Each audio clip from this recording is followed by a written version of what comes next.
एक समय था जब 3 होशियार बकरे रहते थे। वो एक नदी के पास घास वाले पहाड़ी प्रदेश में रहा करते थे। सबसे छोटा था छोटा चतुर बकरा, दूसरा था बीच वाला होशियार बकरा, और तीनों भाइयों में सबसे बड़ा था बड़ा होशियार बकरा। उन्हें पूरा दिन मीठी हरी भरी घास खाना बहुत पसंद था। वो नदी का ठंडा ताजा पानी भी पिया करते थे। तीनों बस दिन भर खाते खाते और खाते ही रहते थे। जल्दी उन्हें पता चला कि जिस पहाड़ी पर वे रहते थे वहाँ का हरी घास का पत्ता उन्होंने खाकर खत्म कर दिया है। अरे नहीं, अब हम भला क्या खाएंगे? फिक्र मत करो छोटे भाई, नदी के दूसरी तरफ भी तो देखो, वहाँ पर रसीला, हरा भरा और स्वादिष्ट घास का मैदान है। सही कहा। बड़ा होशियार बकरा भाई बोला, हमें बस ये नदी का पुल पार करना है, उस पार बड़ी रसीली घास है खाने के लिए। लेकिन पुल पार करना घातक था। जब उन्हें पता चला कि एक बड़ी दुर्गंधी लाल आंखों वाला भयानक राक्षस उस पुल के नीचे रहता है, उस वक्त तीनों होशियार बकरे बहुत ही डर गए। उस राक्षस के बहुत सारे बाल थे और बड़े नुकीले दांत भी थे। वो राक्षस पुल पार करने वाले हर एक को खा जाता था। वो बहुत दिनों से उन बकरों को खाने की कोशिश में था। वो ठीक अवसर का इंतजार कर रहा था। उन 3 बकरों की भूख दिन ब दिन बढ़ती ही जा रही थी। पहले पुल कौन पार करेगा?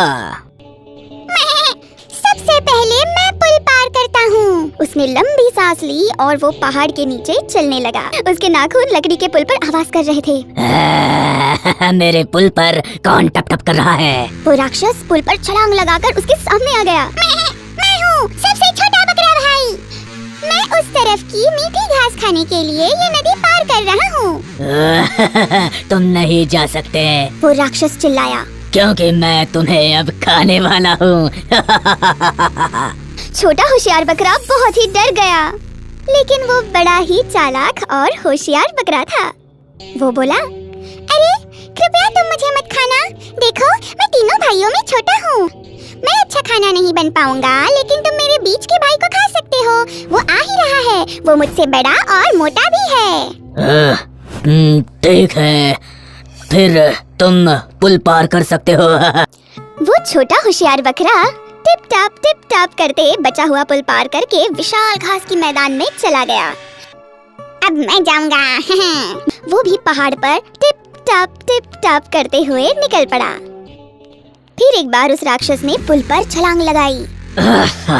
मैं हूँ बीच का बकरा भाई। तुम नहीं जा सकते। वो राक्षस फिर से चिल्लाया, क्योंकि मैं तुम्हें अब खाने वाला हूँ। वो बोला, तुम मुझे खा तो सकते हो, लेकिन तुम एक गलती कर रहे हो।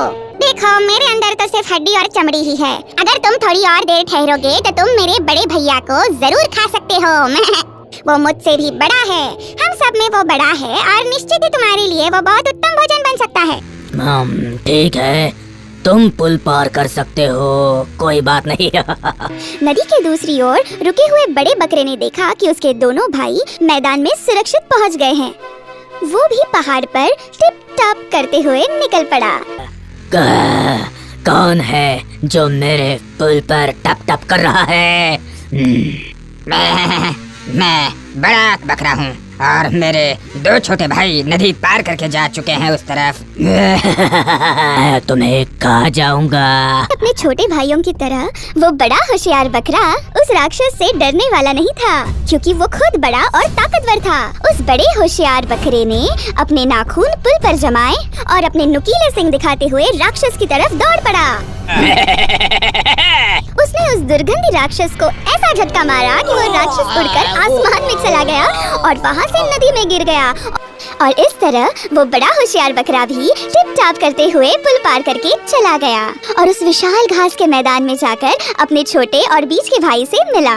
वो तीनों होशियार बकरे दिन भर हरी और मीठी घास खाते थे और नदी का ठंडा पानी पीते थे। बड़े ही मजे करते थे।